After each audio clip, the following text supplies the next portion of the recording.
আজ আমি আপনাদের লাউয়ের একটি স্বাস্থ্যকর রেসিপি শেয়ার করব, যেটা আপনারা বাড়িতে থাকা খুব কম উপকরণ দিয়ে ইজিলি রেডি করতে পারবেন। আর এতে এত কম তেল ব্যবহার করা হবে যে আপনারা এই ডিশটাকে আপনাদের ডায়েট চার্টেও অ্যাড করতে পারেন। তো চলুন বেশি দেরি না করে শুরু করছি আমার আজকের এই সহজ রেসিপি। হ্যালো ফ্রেন্ডস, আইপিনা কুকিং ভিডিওতে আপনাদের সবাইকে স্বাগত। এই রেসিপিটা বানানোর জন্য আমি এখানে 500 গ্রাম লাউ নিয়েছি। আমি লাউয়ের খোসাটাকে ভালো করে ছাড়িয়ে ছোটো টুকরো করে কেটে ধুয়ে নিয়েছি।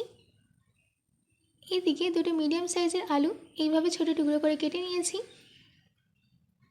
এবার আমি লাউ আর আলুটাকে সেদ্ধ করে নেব, তার জন্য আমি কড়াইতে দিয়ে দিচ্ছি জল।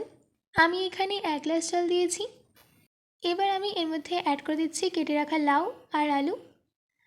লাউ আর আলু দেওয়ার পর দিচ্ছি স্বাদ মতো নুন। নুনটা দেওয়ার পর লাউ আর আলুর সঙ্গে ভালো করে মিশিয়ে নিতে হবে। এখন নুন দিলে পরে আলাদা করে আর নুন দিতে হবে না। দেখুন আমাদের এখানে ভালো করে মিশিয়ে নেওয়া হয়ে গেছে। এবার আমি ঢাকা দিয়ে 10 মিনিটের জন্য আলু আর লাউটাকে ভালো করে সেদ্ধ করে নেব। 10 মিনিট বাদ ঢাকাটাকে খুলে একটু মিশিয়ে নিতে হবে। আমাদের এখানে আলু আর লাউ সেদ্ধ হয়ে গেছে আর জলও শুকিয়ে গেছে। এবার আমি এর মধ্যে অ্যাড করে দিচ্ছি 1 গ্লাস দুধ, দিচ্ছি হাফ কাপ কোরানো নারকেল। দুধ আর নারকেলটাকে ভালো করে মিশিয়ে নিতে হবে। আমি আজকে যেইভাবে লাউয়ের রেসিপিটা করছি আপনারা একবার হলেও করে দেখুন, দারুণ টেস্ট হবে। এবার আমি 5 থেকে 7 মিনিট মিডিয়াম ফ্লেমে এগুলোকে রান্না করে নেব।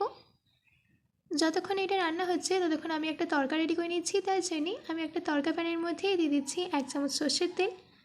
তেল গরম হয়ে গেলে দিয়ে দিতে হবে হাফ চামচ পাঁচফোড়ন, 3টে শুকনো লঙ্কা, 15 কোয়া রসুন।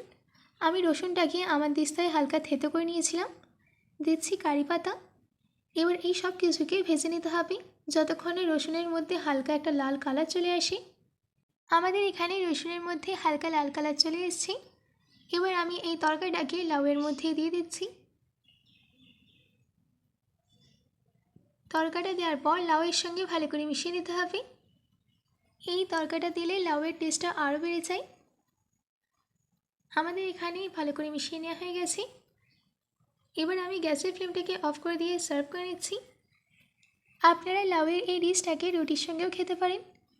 আশা করছি আমার আজকের এই লাউয়ের রেসিপিটা আপনাদের ভালো লেগেছে। বাড়িতে এটি অবশ্যই ট্রাই করবেন ও কমেন্ট বক্সে কমেন্ট করে জানাতে একদম ভুলবেন না। তো আজকের মতো এইটুকু, আবার দেখা হচ্ছে না কোনো রেসিপি নিয়ে। ভালো থাকবেন, সুস্থ থাকবেন।